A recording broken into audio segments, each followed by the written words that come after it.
হুসাইন অত পৃথিবীর খলিফা আমি, দ্বিতীয় খলিফা আমি, আমার ভয়ে শয়তান, আমি যে রাস্তায় হাঁটি 40 দিন পর্যন্ত ওই রাস্তায় শয়তান যায় না।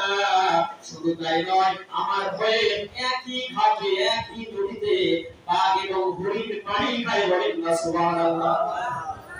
ইমাম হুসাইন বলেন সমস্ত মানুষ আপনাকে ভয় করতে পারে, আমি ভয় করি না। আপনি তো গোলামি, আপনার ছেলে তো গোলামের বাচ্চা গোলাম, আপনি বড় গোলাম, আর আপনার সন্তান হলো ছোট গোলাম, বলেন না সুবহানাল্লাহ। ওমর বললেন আত্ম পৃথিবীর খলিফা আমি কার গোলামি করলাম? আমার গোলামি তো সাবিরা করে, আমার গোলামি তো মক্কার শহরে মদিনার মানুষের আমার গোলামি করে, কিন্তু আমি তো কার গোলামি করলাম একটা দেখে দাও। এবার ইমাম হুসাইন বলেন এতগুলো মানুষের মাঝে নিজেকে বড় মনে করো না, এতগুলো মানুষের মাঝে নিজেকে বড় মনে করো না। তুমি কি আমার নানা মুহাম্মদুর রাসূলুল্লাহ সাল্লাল্লাহু আলাইহি সাল্লামের গোলামি করো নাই? বলেন না সুবহানাল্লাহ। তুমি কি আমার নানা গোলামি করো নাই? বলেন না সুবহানাল্লাহ। আর কথা বলেছে বিশ্বনবীর কথা, তুমি কি আমার নানা গোলামি করো নাই? এই মিম্বরে বসে চোখের পানি টপটপ করে ছেড়ে দিলেন। এ মসজিদে নববীর মুসল্লিরা, তোমরা শুনে শোনো রে, ইমাম হুসাইন কি করেছে তোমরা কি শুনেছো? সকল মুসল্লি বলে ইয়া রাসূলুল্লাহ, আমরা শুনেছি। বলে কি শুনেছো? বলেছে ওমর তুমি কি আমার নানার গোলামি করো নাই? এই ইমাম হুসাইন, আমি তো তোমার নানার গোলামি করেছি। একটা সার্টিফিকেট দিতে পারবা, আরেকটা দরখাস্ত চিঠি পত্রিকা আমাকে দিতে পারবা নাকি? এবার হযরতে হুসাইন রাদিয়াল্লাহু আনহু বললেন ঠিক আছে, আমি যেটা ওকে বলেছি এটা বলি, তবে আমি আমার খাতার উপরে তোমাকে কাগজে লিখিয়ে দিলাম, তুমি গোলামের বাচ্চা গোলাম, তুমি আমার নানার গোলামি করেছো। বলেন না সুবহানাল্লাহ। ওমর এবার কাগজে লিখিয়ে দিলেন এবং ইমাম হুসাইন লিখিয়ে দিয়ে ওমরের কাছে এসে হাতে যখন মিম্বরে দিলেন, ওমর রাদিয়াল্লাহু আনহু এইরকম জবাব দিয়ে মিম্বরের উপরে দাঁড়িয়ে দাঁড়িয়ে বলতেছে উপস্থিত মুসল্লিরা, এই যে আমার হাতে দেখো ইমাম হুসাইনের সার্টিফিকেট, আমি বলে নবীজির গোলামি করেছি, আমি বলে আখিরি জামানার নবীজির গোলামি করেছি, আমি বলে রহমাত আল্লিল আলামিনের গোলামি করেছি।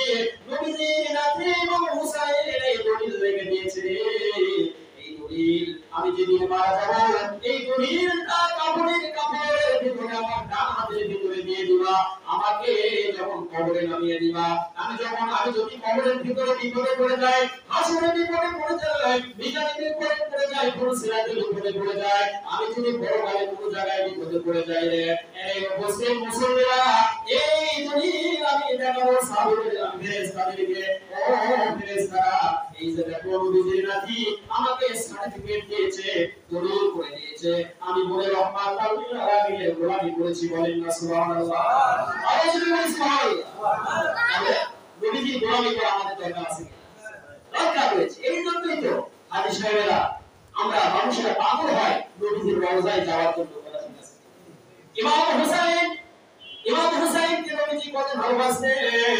নবীজি ইমাম হুসাইন যখন ছোট ছিলেন, নবীজির কোলের উপরে পেশাব করে দিলেন, নবীজি আমার চুপ করে মুসকি মুসকি হাসেন। আল্লাহ তাআলা বলেন হাবিব, আপনার নাতি পেশাব করে দিয়েছে আপনার কোলের উপরে, আপনি তো খুশি হয়ে গিয়েছেন, আপনার খুশি দেখেছি। এইভাবে যারা দুনিয়ার ভিতরে যারা নাতি রয়েছে, নাতিরা যখন কোনো মানুষ নানার কোলের উপরে পেশাব করে দিবে, এটা আমি আল্লাহ সুন্নাতে রাসূল করে দিলাম। বলেন না সুবহানাল্লাহ। এই জন্য তো নাতি নানার ঘাড়ের উপরে চড়ে পেশাব করে দেয়, কোনদিন নানারা করে না। কথা ঠিক আছে কিনা?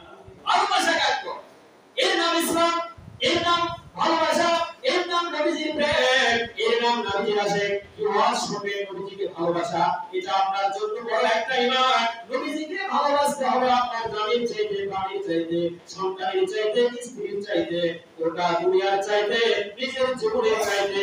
নবীকে ভালোবাসার নাম হচ্ছে ঈমান। বলেন না সুবহানাল্লাহ। হযরত ওমর কাগজটা হাতে নিয়ে হুকুম করে এরকম মুসল্লিদের সামনে বলতেছে, নবীজির গোলামের কোনো চিন্তা নাই, নবীজির আশিকের কোনো চিন্তা নাই, যাই চলো নবীজির জান্নাতে মদিনাতে যাই চলো নবীজির জান্নাতে মদিনাতে যাই এ হুসাইন তুমি আমাকে কাগজ দিয়েছো এটা আমি তোমার নানার গোলামি করেছি আমি যদি পরকালে কোনো জায়গায় বিপদে পড়ে যাই এই কাগজটা থেকে আমি উদ্ধার হয়ে যাব আমার বাবা জিনা এই কিতাবের ভিতরে এসেছে হযরত ওমর রাদিয়াল্লাহু আনহু যখন নামাজে দাঁড়িয়ে গেলেন ফজরের নামাজ বৃহস্পতিবারের দিন ফজরের নামাজে যখন দাঁড়িয়ে গেলেন কিতাবের ভিতরে লিখেছে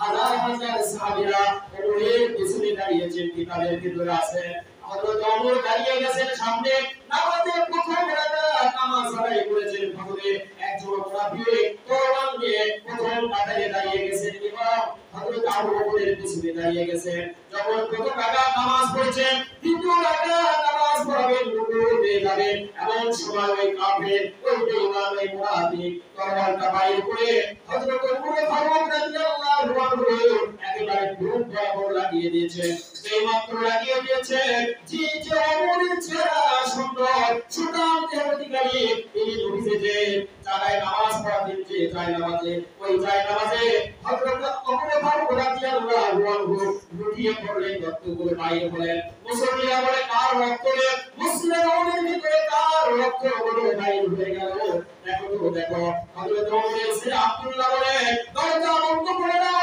মুসলিমের দরজাকে বন্ধ করে দাও আমার বাবাকে ছুরি আঘাত করা হয়েছে আমি প্রতিশোধ নিব হত্যার প্রতিশোধ হত্যায় সেটা আমি প্রতিশোধ নিব আমার বাবাজিরা এমন কথা বললেন হযরত ওমর তার সন্তানের কার হাতে চেপে ধরে বলেন এ আমার সন্তান না না না ইসলাম প্রতিশোধ বিশ্বাস করে না ইসলাম পাল্টা হত্যা এগুলো বিশ্বাস করে না আরে আব্দুল্লাহ আমার হত্যার বিচার করতে হবে না প্রতিশোধ নিতে হবে না আমি তো মারাই যাব আমি আর বেঁচে থাকতে পারবো না তুমি চলে যাও আম্মা জান আয়েশা সিদ্দিকার কাছে গিয়ে বলো আমার বাবা ইন্তিকাল করেছে মসজিদে নববীর ভিতরে মুনাফিক অস্ত্র ঢুকিয়ে দিয়েছে গলার ভিতরে আমার বাবা মারা যাবে যাবে ভাই ও আম্মা জান আয়েশা সিদ্দিকা আমার বাবার জন্য নবীজির পাশে একটু জায়গা আপনার কাছে ভিক্ষা চাই বলেন না সুবহানাল্লাহ এত পৃথিবীর খলিফা এত পৃথিবীর খলিফা দ্বিতীয় যিনি খলিফা